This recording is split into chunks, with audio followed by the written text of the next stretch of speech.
नमस्कार, आप देख रहे हैं जे प्राइम भारत। मैं हूं आपके साथ पलक शर्मा। आइए नजर डालते हैं खबर की ओर। डिप्टी सीएम केशव मौर्य का बयान। हमारी पार्टी 2024 लोकसभा चुनाव में 80 की 80 सीट जीतने वाली है। समाजवादी पार्टी समाप्तवादी पार्टी हो गई है। कांग्रेस को यात्रा निकाल रही है। जहां जहां उनकी यात्रा जा रही, कांग्रेस समाप्त होती जा रही। बीएसपी का कोई अता पता नहीं। मैं प्रधानमंत्री मोदी जी का आभार व्यक्त करता हूं। ऐसे समाज सेवी जिनका नाम कर्पूरी ठाकुर है, उन्हें भारत रत्न का सम्मान दिया गया। या 56 इंच के सीने में दम था जो राम मंदिर बनकर तैयार हो गया। चौधरी चरण सिंह जी को भारत रत्न देने का काम किया गया। सबकी पीड़ा को अपनी पीड़ा मानकर देश की सेवा करने वाले हमारे प्रधानमंत्री मोदी जी हैं।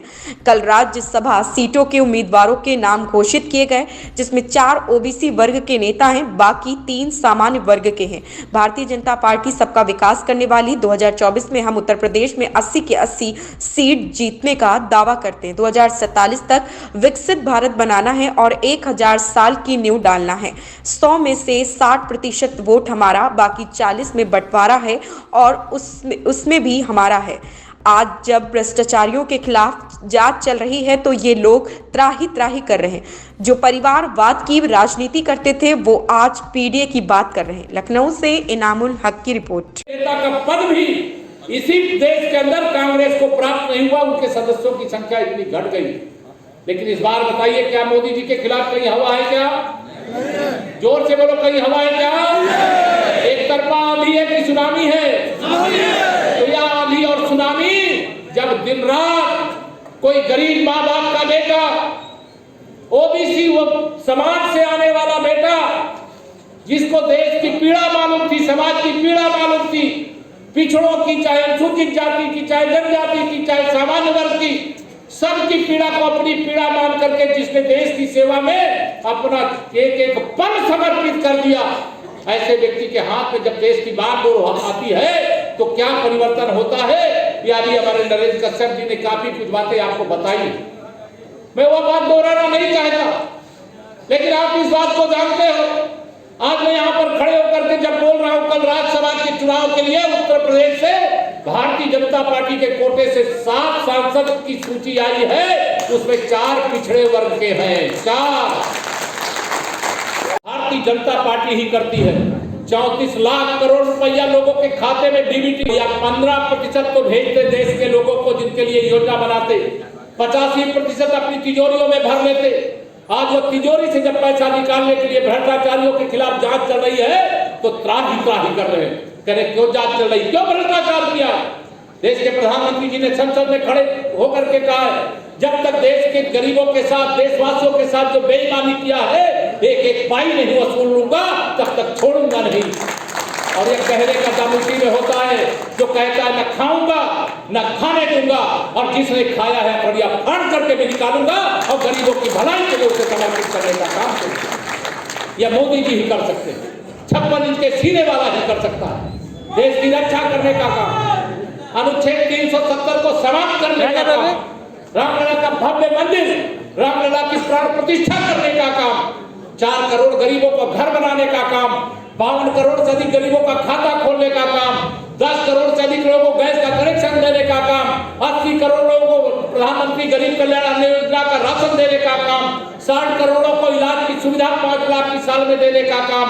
ऐसे अनेक विषय हैं और हर बात कई चीजें हो सकता है आप में से कोई ऐसा हो जिनको लगे कि अभी ये काम नहीं हुआ, अरे ये मोदी जी ही करेंगे, मोदी है तो मुमकिन है जी। और दूसरा आएगा तो जो कभी ओबीसी की बात नहीं करते थे, आज ओबीसी की माला जपने के लिए विवश हो रहे। जो परिवारवाद की राजनीति करते थे, पार्टी की ओर से जो ओबीसी मोर्चे के प्रभारी बनाए गए हैं, बहुत पुराने कार्यकर्ता, आजकल अयोध्या धाम में प्रदेश और देश भर से आने वाले राम भक्तों की सेवा में लगे हुए। ऐसे हमारे श्री राम प्रताप चौहान जी हमारे विधान परिषद में जो सदस्य भी हैं और ओबीसी मोर्चे के प्रदेश के महामंत्री हैं और बहुत सक्रिय रहते हैं। ऐसे श्री रामचंद्र प्रधान जी हमारे बहुत अच्छे मित्र हैं, लगातार ओबीसी मोर्चे का काम देख रहे हैं। प्रदेश के दूसरे महामंत्री श्री विनोद यादव जी और प्रदेश के हमारे जो युवा संवाद अभियान इसके जो सह संयोजक हैं ऋषि चौरसिया जी, श्रीमान शिवनायक वर्मा जी, श्रीमान संजय भाई पटेल जी, श्री विजय गुप्ता जी, श्री नीरज गुप्ता जी, श्री रमाशंकर राजपूत जी, दिनेश यादव जी, अमित वर्मा जी, गणेश वर्मा जी, मुकेश गुप्ता जी, ज्योति सोनी जी, पूरनलाल लोधी जी और सब यहाँ बहुत सारे वरिष्ठ लोग हैं। तो उसके बाद दिल्ली भी जाना है, इसलिए मैं लंबी बातें नहीं करूंगा। सबसे पहले तो मैं अपने देश के प्रधानमंत्री जी का हार्दिक धन्यवाद करता हूं, आभार प्रकट करता हूं कि उन्होंने एक ऐसे समाज सेवी जिन्हें जननायक कर्पूरी ठाकुर कहा जाता था, सबसे पहले उन्होंने 2024 में उन्हें भारत रत्न देने का काम किया। 5 शताब्दी के बाद भगवान श्री राम लला को उनके जन्म स्थान पर ये 56 इंच के सीने वाले का दम था जो राम लला का भव्य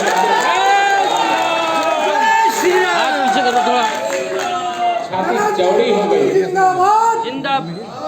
22 जनवरी को पूरा देश, पूरा प्रदेश, पूरी दुनिया का राम भक्त खुशी के आंसू बहा रहा था कि नहीं?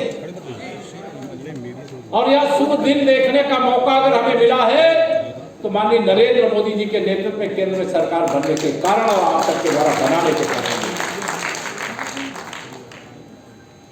जननायक कर्पूरी ठाकुर जी को भारत रत्न समर्पित करके, देश का सर्वोच्च सम्मान समर्पित करके जो ऐतिहासिक फैसला किया है, उसके बाद हमारे इसी उत्तर प्रदेश के लाल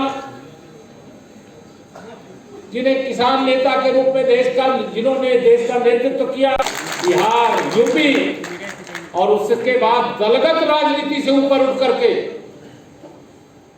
सर्वोच्च नेता हमारे पार्टी के अध्यक्ष आदरणीय आडवाणी जी, उनको भी भारत रत्न का सम्मान दिया गया, उसका भी मैं अभिनंदन करता हूं।